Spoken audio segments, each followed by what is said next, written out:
This is Kory Willis with PPEI, and you're listening to the Diesel Podcast. I'm Adam Blattenberg from Diesel World. This is Dan, owner of ATS Diesel Performance. I'm Cass from Diesel Doctor of Tennessee, and you're listening to the Diesel Podcast. What is going on, Diesel Nation? We're excited to have you guys with us today. We're doing a two-part series this week. The first one is about what I think everyone's been talking about, which is what just happened with Diesel Performance. What can we do to our trucks? Can we tune them? What about racing? What about hard parts? All these different things. And earlier this year, we sat down with Kory Willis from PPEI, and we'd heard some rumors or rumblings about some major changes that were coming up, and he told us what they were going to be, and now that's come to fruition. And we know that there's a lot of people out there that may know what's going on. Some don't. There's just so much confusion out there.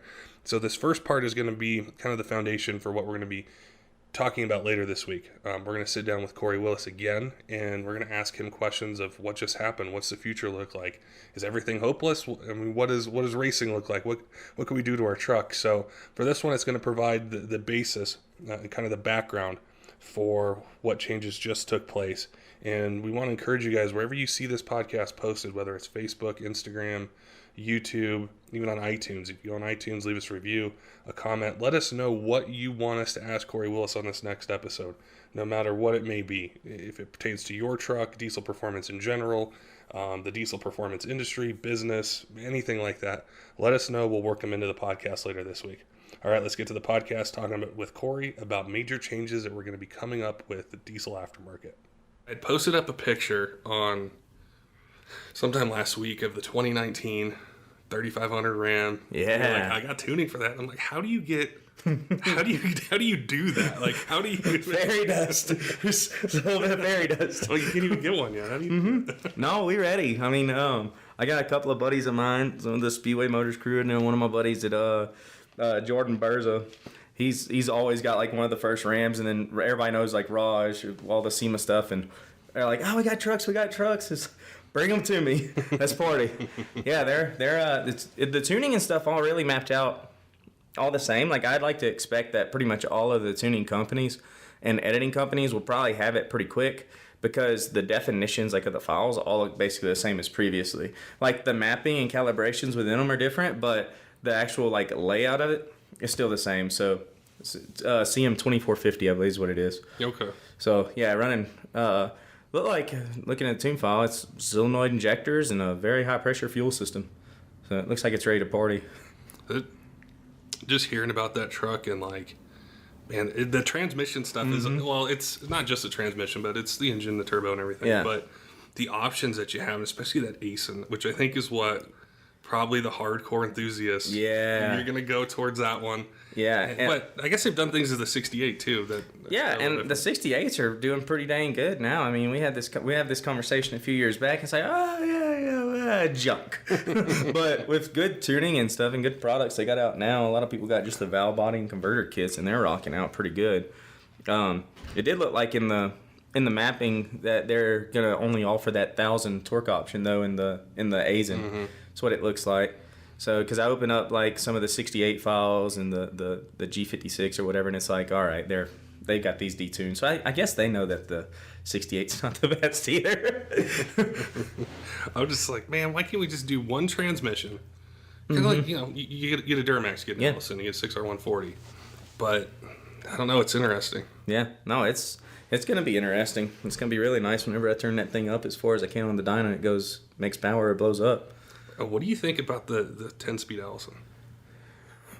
I mean, if it's anything like the 10 speeds, in other platforms, it's going to rock out. It's going to do some quick skip shifts and all that good stuff. So, I mean, potential's there. I don't know. Let's blow one up. You want to find out? Come over. We can turn this sucker up. Let that thing party rock. I think it's interesting to see, though, them go to more years, which I think is probably because of the fuel economy. Oh, yeah, for sure. They're trying to make a balance of all that. But, the 10-speed Allison's actually if I'm not mistaken, I don't think it's actually an Allison.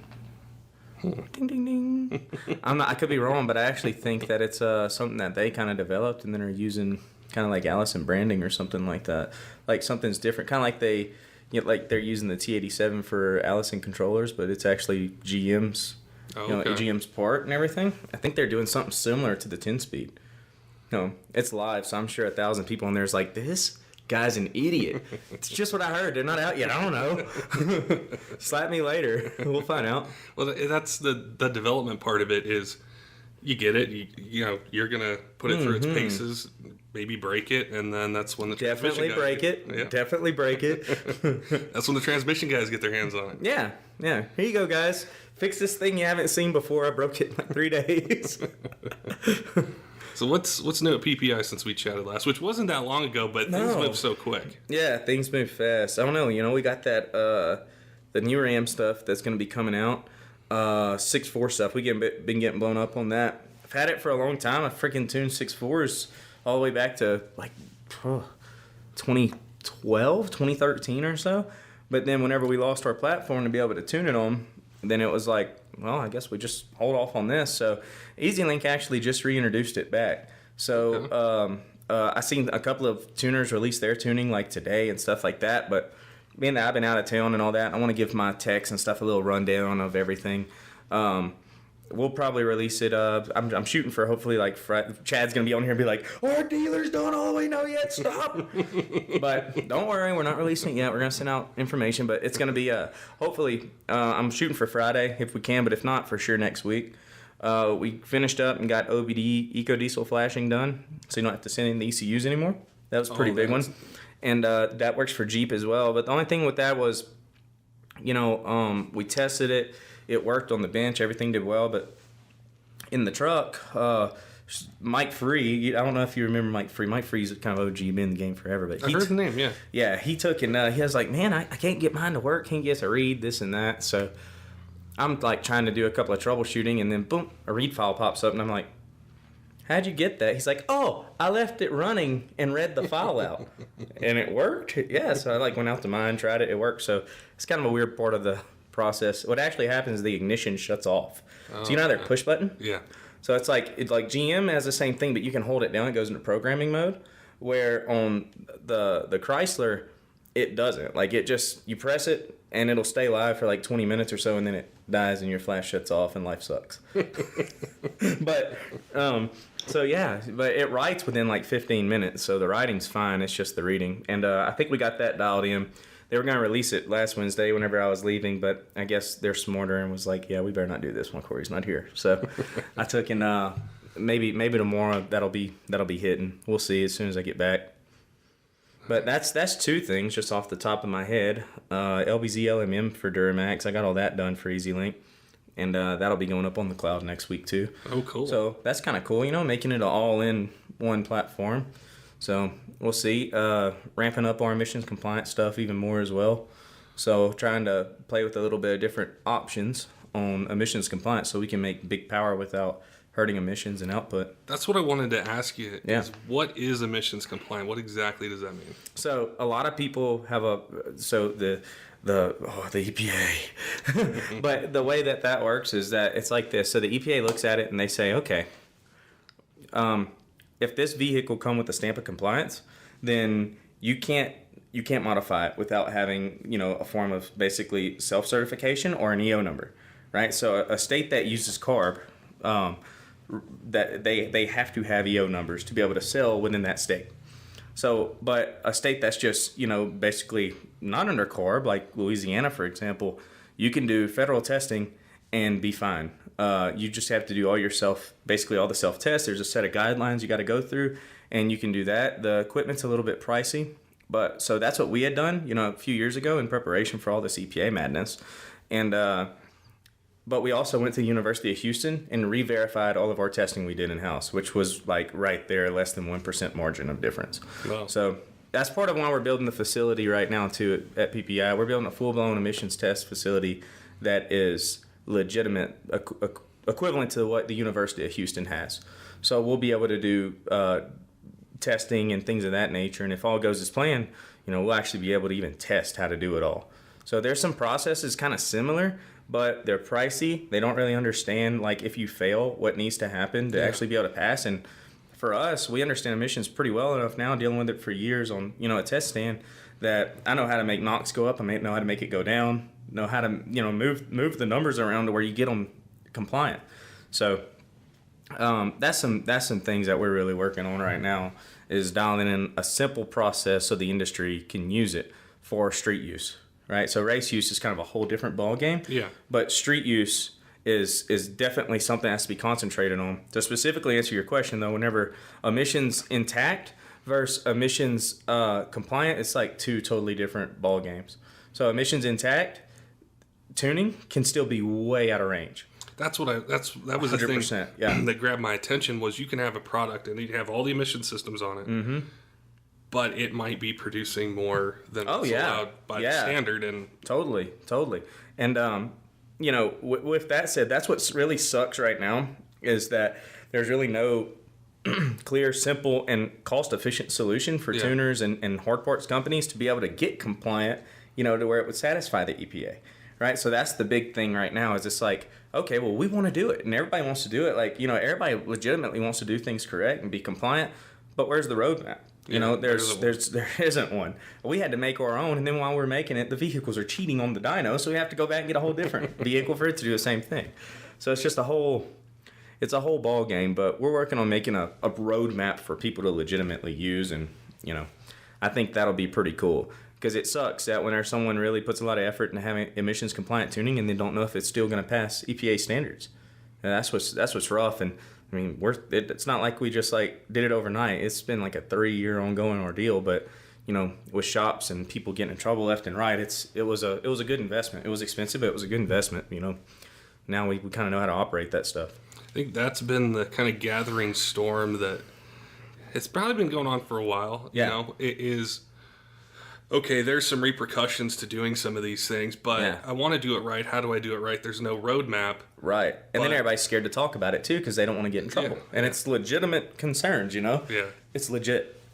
This weekend at Meyer, I don't know how many people was like, hey, the EPA stuff, and I'm like, you don't have to whisper. We can be loud about it. If we get loud about it, we'll probably get some resolutions here. Yeah. I think that's really important. And it is. And why we've touched on it in our other podcasts, but to ask you specifically about it is helpful, because it's like these products and things have been out for 10 years totally, now. Yeah. They know what's out there, but it's how do we get to the next step so there is diesel performance. You can put something on your truck and a little bit more power, or make it perform a little different. Yeah. And none of us want to see the aftermarket go away or just cease. And that's what's basically happening right now, is we're seeing a talk on big terms, $1 billion industry going to go down the pipe if we don't get some form of roadmaps. You could take a Prius and put some thick wide tires on it, and it just changed the emissions output legitimately. Yeah. So it's like, how much is let's get some guidelines set in play, and that's what we're really trying to do right now, especially with the politicians and everything else. I just signed up to be a tuner, but here we are trying to freaking talk to legal. Come on.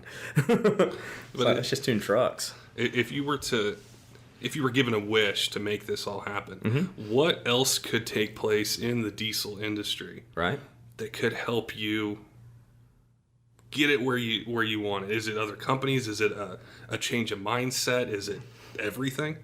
Or what would be the biggest help? Man, it's honestly a little bit of everything, right? So let's discuss a freaking elephant in the room. RPM Act's going to go through, and we can now have race trucks driving on the highway. No. That is not what the RPM Act's about. It's not what it's for. It's to defend our racing industry. So if someone takes and they actually become very arrogant about this policy, we're going to see it get reformed like that. People really do need to start trying to make this transition over to emissions compliant type stuff and leave the racing for racing, because otherwise it leaves us on our end trying to police everybody on what they're doing. It's like the window tint shop calling all the people that ever got window tints, like, you put this on a legal vehicle, right? It's like, don't make the window tint company do that. Just follow the laws. Like, do it correctly. Yeah. And I think what a lot of people, it's just a long going mindset. A lot of people are like, still working? Y'all can still hear us? We're good? Perfect. The emissions compliant thing, it's like, it works really well. Like, the new trucks really do good. Like, we've got it now to where we're ripping some good power, and we're not seeing really increase in actually seeing decreases in emissions and DEF consumption. So it's like, at what point in time is this just a problem? You know what I mean? Your $40 sensor failed on it. Now you're going to go spend $5,000 on doing deletes and whatnot. It's like, let's get with the times a little bit here. You could have fixed your $40 sensor, got an inexpensive tune, and voila, be $4,000 less in your life. I think that's it's something we all want to see, and I know we appreciate what you've done, what PPEI's done. Yeah. For a while now of, okay, I think you talked about it on our very first podcast, maybe the second one. Going on a minute. And you're like, let me test this. Let me figure out what it's doing. Let me see how far I can push it, or can I make it better through this process than what the OEM calibration is? And say you can do that. Totally. Well, you need to be able to back it up and be able to say, hey, this isn't a race truck. Right. Exactly. On the street. This is... Exactly. Because like right now, the way they want to put it is like, okay, all the manufacturers are responsible for what the end user does. And if that be the case, there's going to be no aftermarket whatsoever, because we can't police what people do. You know what I mean? People take, and you sell illegal Advil over the counter, are going to take 30 of them to get a high. So it's like, at what point in time is Advil responsible for that? Put it on the label, say don't be an idiot, and this is how many you're supposed to take. I think Diesel Performance needs to be treated the same way. Go after the end users. I seen on a kind of a private group a while back where someone's like, hey, they're going to take and start going after, us instead of end users. Like, this is really bad. And it's like, no, it's actually not. Like if they start expecting the whole top of the industry to police the bottom, they're going to stop the top, and they're not going to have anything. They're going to basically, for lack of a better term, cut the head off the snake. But the snake's not bad. Not all snakes are bad snakes. So it's like, if you cut the one off the top and there's none, well, that sucks. The industry's gone. But then if you end up having a legal way of doing it all, where we don't have to police everything, then heck, it's not a bad deal. It's so exciting. At the same time, like, I know it's a huge change, and sometimes change is hard, but the power these new trucks are making. Oh gosh, like, yeah. If you think back, when you started on LBZs or 6.7 Cummins, what you could do with even that. Better if I was not in LB7s. Yeah. As like the 6.4s, it was today. I was kind of laughing. It's like we've got this file that made like 290 something to the wheels or whatever, 300 horse file, and it's like people are like, well, why can you get 300 horsepower 6.4? You don't get 230 horsepower out of your Duramax. Do you realize where that truck started and where it is now? Like huge difference. Yeah. Yeah. Vehicles have changed. So where are you guys feeling comfortable in the L5P with emissions intact, tuning, with what as far as like power and around 550 is about what I've seen to be the peak before I'm starting to have like emissions problems. So I can push it further, but there's not enough charger there to be able to actually get the NOx and everything back down to where I need it to be. So 550 is really pushing it. Like that's really pushing it. There'll be kits and stuff on the market soon, though. I think we'll be seeing 650 emission compliant vehicles that don't cost a whole lot of money to do. It's not going to take a $6,000 turbo kit to make 650 horse. Maybe just a turbo under $2,000 and be good to go. So I mean, who wouldn't really want that, so to speak? And then you think about the older trucks, like say an LB7. What's it going to cost to get to 650? Yeah, exactly. On this L5P, exactly. two different animals, totally. And the cost per or dollar per horsepower is definitely there on the new trucks, no doubt about it. What about the 6.7 Fords? I don't want to forget about those. Yeah, so I don't know as much as I'd like to know about like the new ones coming out. I think 2020, but my understanding is I think a little bit larger injector, and I think it's gonna be running like 34,000 psi or something crazy like that, 34, 36, something belligerent. So what's gonna come of those? I don't know. I don't think they've laid all their cards on the table yet. Are you talked last time about the shift on the fly tuning? Yeah. With the 6.7 Ford. Yeah. And we got a lot of questions about that. People are asking, how do I do that? Like, what do I need to buy? How does that all? Right. While we're doing that, I'll fix this charger. So, like, are you talking about, like, how it's done for the most part, or, like, the early models of how we're doing it? Yeah, just how you guys are doing it, how it works with early versus late. Charging again. So it's like, right now, boom, back in business. Right now, we've got it to where, off of the 11 through 16, we have it to where you can actually just do it on the app. We basically have a CAN-based solution. So you can press up and down your app, or we got a little switch we're going to come out on. It just plugs straight into the OBD port, so you don't have to plug in. But the method otherwise is basically we're using a defuel method. So we can take and actually defuel the truck based on what horsepower we want it to hit. And with doing that, we can control boost, timing, fuel, control everything. You know, we could even, if we wanted to, we could take and change the post injections, pilots, everything up all the way to that point that we want in that fuel limiting command. So it's pretty cool. Yeah. So we've got a pretty versatile range of how we want to make it happen. So the 6.4's got some tricks that's a little bit different, and it's pretty cool. Like level 1's high idle, level 2 is going to be like stock power, and then we go up from there. So just different platforms. We can do different modes. Pretty cool. 6.4s, I've talked about it before on episodes, but man, I don't know what it is about those trucks. I don't know if it's the headlights, the fenders. I know they get a bad rap because of the engine and things that can happen. Oh, yeah. I mean, they blow up all the time, but they're cool as hell. I love those trucks. Yeah. Like, why do you like a 6.4? Because it's powerful. So, you know, they're really, really cool trucks. But, I mean, the answer to it's legitimately pretty simple. You know, they've got a big fuel pump, and they've got piezo injectors. You know, it's like taking just about like taking an LML with a CP3 conversion, you know, but they come with that from the factory. Maybe Ford was like, these people are making too much power. Let's put a hunk of crap CP4 in this thing. How limit? Nah. What about your Titan? You blown it up yet, or is it still going strong? It's still going. Like, I don't even know how that thing's still going. I've pushed it. I've towed with it. The trans is a little sloppy now. The trans is getting sloppy, but it's still hanging in there. Nice. So, I put a big turbo kit on it, and the kit the kit itself is nice, but it needs a different turbocharger. I think Josh from CFT has one that he worked on with stainless on that it supposedly does really well. I looked at his data logs, and it looks like it comes up with air pretty quick, but you know, to make it to know how much power and torque you're going to make on a truck, it basically, what we do is pretty simple. Like, anybody can do it. You can go to like Garrett's website, you know, Garrett Turbos, and you put in your liter of your engine, you know, how many valves, blah, blah, blah, blah, blah. And then it'll tell you for what horsepower you want, how much air it's going to take, how much boost it's going to take.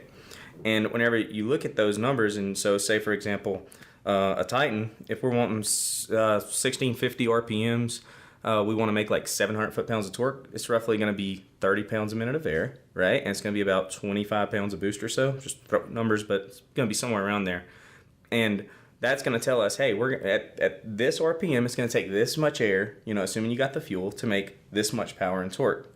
And so when you look at those numbers, you can take and spec the charger by, you know, the turbo map, and then you'll know based on the turbo map and then how much air it's going to take to put in the engine at this RPM to make this amount of power. Okay. Then you'll be able to take and actually spec a turbocharger. So that's kind of what we're doing right now as well. We're trying to spec a charger that works within these ranges. You know, now it might not make peak power at 4,000 RPMs and spin 650, but if I can start spinning the tires at, you know, 1,600 RPMs on full boost with no smoke, no nothing, you know, and keep the emissions happy, that's what we're looking for. Those trucks that engine's very interesting. Oh yeah. I'd like to see it in some other platforms as well, and it's man. I mean, it's a beast. I'm anxious to start playing with the chargers on it. If anybody out there is watching or listening, and you want to make a parallel S200 kit, that's what I would like to do. Like, if I had a fab company, you would see a PPEI parallel kit with two S200s hanging off each side of the engine. Like, that's what I want to do, but unfortunately I'm not a fab guy and I don't have time. So somebody out there wants to do it, you'll probably make a ton of money. I'll buy some of it right now. So if you had to look into the crystal ball for the rest of 2019 and predict some stuff, what are you seeing through the spring and summer? Rub the ball. The crystal ball that we use for tuning to diagnose people's trucks through the thing. Yeah. By sound. Yeah, by sound. By it's broke. Can you please fix it? Rub the ball. No. What I see happening to the industry, like as a whole, like what's going on? I'd say industry. I'd say tuning. You know what's this look like? I rub my crystal ball. My crystal ball says that we're gonna see a lot of changes in the industry happening before long, just because of how hard the EPA and DOJ has been cracking down on people, right? And the approach they're using to actually get people to comply. That's one. I think a second thing we're going to see is I think we're going to see hopefully some politicians step up. We're going to see SEMA start playing hardball pretty good shortly, because this is going to be, whenever they see some of these high-level distributors going down and the policy's changing, then it's going to create a whole lot of sound. And so when it comes to the industry, I think we're going to see a lot of tuners starting to move over to emissions compliance. There's going to be people probably trying to beat the system by going out of the country, by doing all kinds of crazy things. But you're going to probably see a lot of pop-up overnight tuning companies for people trying to get around the system, which is all the wrong way of doing things. There's a right way to do it. As far as the industry goes, I think in the tuning market, that's how we're going to see it. And then you're going to see others that say, okay, let's start playing around with making emissions compliant horsepower without having such a high cost. And we've got a few plans for that, and I'm sure there's other companies probably freaking beating the tar out of us on it right now, but we've got a few plans, and we're going to try to put those into action. That's what we've seen happen in gas world. They got super strict, and now you're seeing some high performance gas stuff coming out that are making power, going fast. So I think our industry won't be far behind following that. It's one of the things that that I've heard, from people that aren't involved in tuning, is they say, well, it doesn't affect me. I don't do tuning. I do this. I do that. Yeah. They're all interlinked together. That's what I've been trying to say for years, and then I get on and I'll talk about it, and some people's like, oh, it's a sales pitch for, trying to get people to. It's not. Like, when you start seeing some of these really high level companies stop selling the products, that's just phase one. Yeah. If we fast forward another 2 or 3 years, then how many more phases are there until this thing's totally gone? So, either we've got to come to some type of compromises of the rule book, kind of like what I was saying, or actually get a rule book to understand it. Yeah. Because right now the term like motor vehicles is too broad, right? So the way it's labeled now and the way it's being interpreted, it seems by the EPA, is that like if it's a motor vehicle, that can mean that or a stamp of compliance, you can't take your 6.7 engine, right, and rebuild it in any form or fashion because it started off as a compliant, and move it over to like your old hot rod, and that is a full blown tube chassis, because that engine, they can go as far as to saying, because that engine started with a stamp of compliance, it's not gonna, you can't use it ever again. Or they can come back around and say, well, you're using it in that's a full-blown race chassis. So the discrepancy is at how the EPA is going to interpret that word, interpret that phrase. And that's what's so loose right now, and that's why we don't have a book, and that's why so many people are having a hard time complying, because they don't know the rules. So I think that's another thing in 19 we're going to see is hopefully some type of rule book to narrow this down, because I think there's about to be a lot of noise made. Yeah, because, just that right there, now we're talking about conversions. Yeah. Now we're talking about converting a race vehicle, motor mounts, a street vehicle to a race vehicle, right? Mm-hmm. And as of right now, the EPA deems that illegal. Like, you can't do it. Now at SEMA, they're saying, hey, we're not doing that. We've never done that. We've never gone after anybody. They're not lying. They haven't. They go after the parts manufacturers. Mm-hmm. So that's the catch. It's like that we're never going to go after your race cars. We're just going to make sure you can't get parts. Mm-hmm. Is basically the way it is right now. So with that said, there has to be some type of rule book so everyone can comply. Everybody wants to follow the law. And that's the thing, and that's what's so cool to chat with you about this is, we could just talk about parts and everything's great and everything. It's a lot of this stuff that doesn't, this stuff doesn't really, it doesn't really generate sales a whole lot, and it's like it scares people more than anything, but there's no one talking about it. There's no one out there, and, I try to describe it to the best of my abilities and my experience so far. So that's what I'm seeing. That's my little crystal ball. After the last one we did, we kind of touched on that, and a guy wrote in, and he's like, I love diesel trucks, and I'm passionate about it. I'm going to school. I want to have a career in this, and I'm scared. No, and that's sad. I'm worried, and that struck a chord with me, and we were talking about sitting down, and I was like, we need to talk about this because it's not out there as much as it should be. Yeah, it's not, and I understand why it's not, because people are being treated like criminals over parts, and they don't want to speak up about it because they don't want to be treated like a criminal. I'm going to lay in the bushes and no one's going to see me, and it really works for a lot of people. But what's sad is that because there's no rule book, no one knows what to do.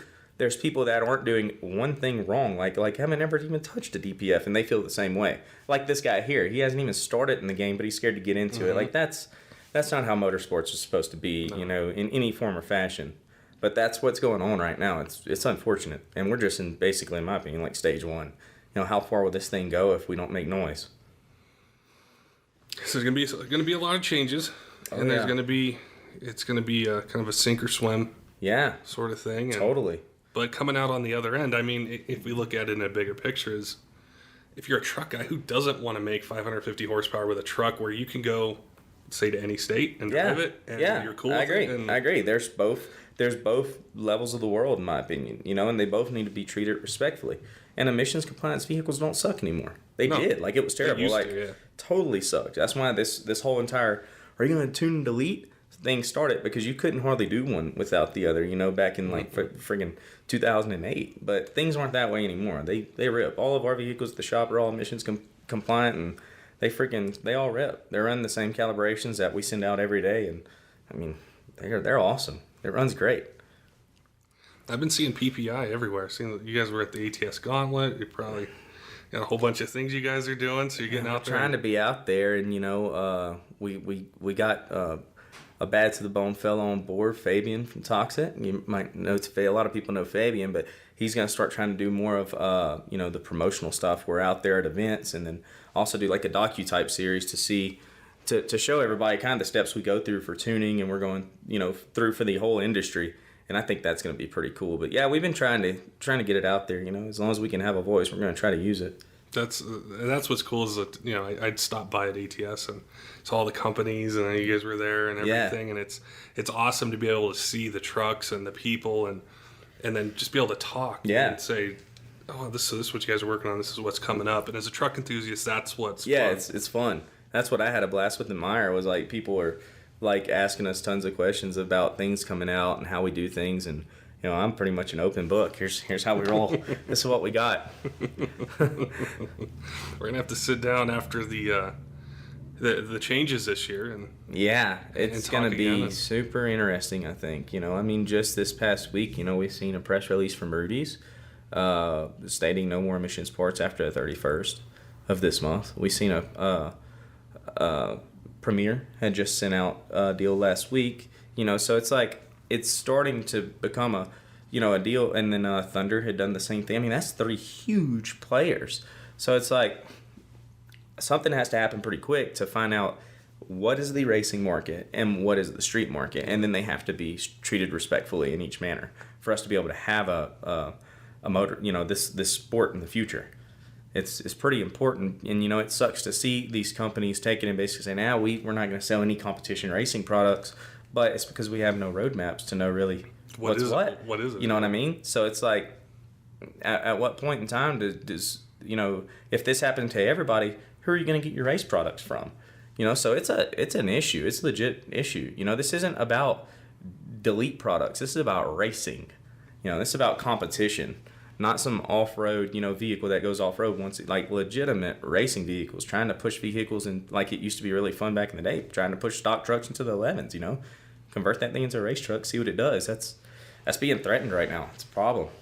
I had read something you posted, I think it was on Instagram, about just that. Is we love racing, and it's the competition, and we've been around it and seen it. Yeah. And something needs to be done, and I think fighting it individually doesn't necessarily work. It's going to got to be loud, man. It's got to be. We got to get some political help from the top. That's for sure. And but I think that's even going the right direction. So we'll see. See what happens. Yeah, that's where the whole emissions compliant thing's at right now for everybody. And we worked really hard because we kind of seen this happening. But we didn't necessarily forfeit our racing side either, because we believe in racing as well. So, we're kind of dealing with that at the moment. That's an argument, but currently I want it, whenever this day did come, that people could resell our products in confidence, show the books. If the EPA ever showed up, show the book, show them what we sold you. Here's the data that follows them. And a shop doesn't have to be scared. There's no weird tape with it. Yeah. So that's why we took the direction we did years ago. And that's the confidence, whether I buy your tuning, right, or a shop is selling your tuning, is you get that reassurance that what you're either putting on your truck or selling to someone has that. And Exactly. And it does exist, but not so much in the tuning world. It doesn't. And like I said, I really think that everyone out there would do the same thing we did if there was some type of roadmap. Yeah. That's what I'm coming to find, because our phone blows up all the time with, reputable, really awesome hard ports and tuning companies being like, man, how do I do that? It's like, well, here's what I did, but it really sucks. Like, it shouldn't suck this bad. And they're like, yeah, never mind. But we're trying to remedy that the best we can as well for everybody. So it would be some form of roadmap. Or we've got one we can send to anybody that wants to do it, but it sucks right now. We're going to get it refined. Well, I know we all appreciate what you're doing, and it's fighting the bigger fights, not just about tuning and not just about it's about everybody's jobs, rather people I think if anybody doesn't like me, it's probably because they haven't met me before, and they just developed an opinion. But for people that do like us, don't like us, whatever, we're fighting for everyone, because it's a bigger picture than just the tuning industry. And then we've got a bunch of people employed in my shop, and last thing I want is for people's careers to end. So, they didn't get jobs, they got careers, and we treat everybody like family. So, we're going to put up the best fight we possibly can to keep everything rolling and sustained. And so far, we've done a really good job of it. Man, it was cool to meet up with you this evening after your quick Colorado trip. Yeah, I was like last minute. My flights got messed up and canceled. I was supposed to be home right now with my dogs, but I was like, hey, let's make the best of this. Patrick put something together. So then try to do a little bit of a live thing and just see what people do. We'll actually have this set up super legit one day. This is in a hotel room with a casting couch. But no, I thought it'd be fun and cool, and I'm glad we could play. It was a good time. Hell yeah. Nice, man. Cool. Well, sweet. Well, anything else we need to touch on? I think we hit on just about everything. Yeah. There'll be some, like I said, we're coming out with all kind of stuff. We're working on a couple of little projects that are going to be really neat that I'll hit you back up on soon. Some alternatives to tuning and things like that, Oh, so we did the CTS monitor too, where you could switch tunes with your CTS. Oh, nice. Yeah, I worked with PowerTech on that, and those guys were freaking awesome. PowerTech rocks. So we, That came out, and that's pretty much all they got to do. They don't even have to change their tune, just buy another cable. So that was pretty sweet. That's good guys over there. But, yeah, I think we touched on most everything we could pretty well hit on for now. Unless we want to do it for 4 hours of nonsense. I can do that, too. You got to catch an early flight in the morning, though. Yeah, 3:30. I got to be up. No, I think I got to be at the airport at, 3:45 or so. Man. It's not bad. I'll get, 3 or 4 hours of sleep. We're good. I need 8 or I can't function. I can rock it for a while. Yeah. Well, cool. All right, man. Awesome, man. Sweet. Don't forget, Diesel fans, make sure wherever you see this podcast posted, leave a comment, send us a message, and let us know what you'd like us to ask Kory Willis on the next episode, part 2 of the series, that we're doing about currently what's going on, what's the future look like, what can and can't be done with the trucks, and what is PPEI doing to make sure that there is a future in diesel performance. We'll make sure and work those into the next episode. Till next time, keep the shiny side up.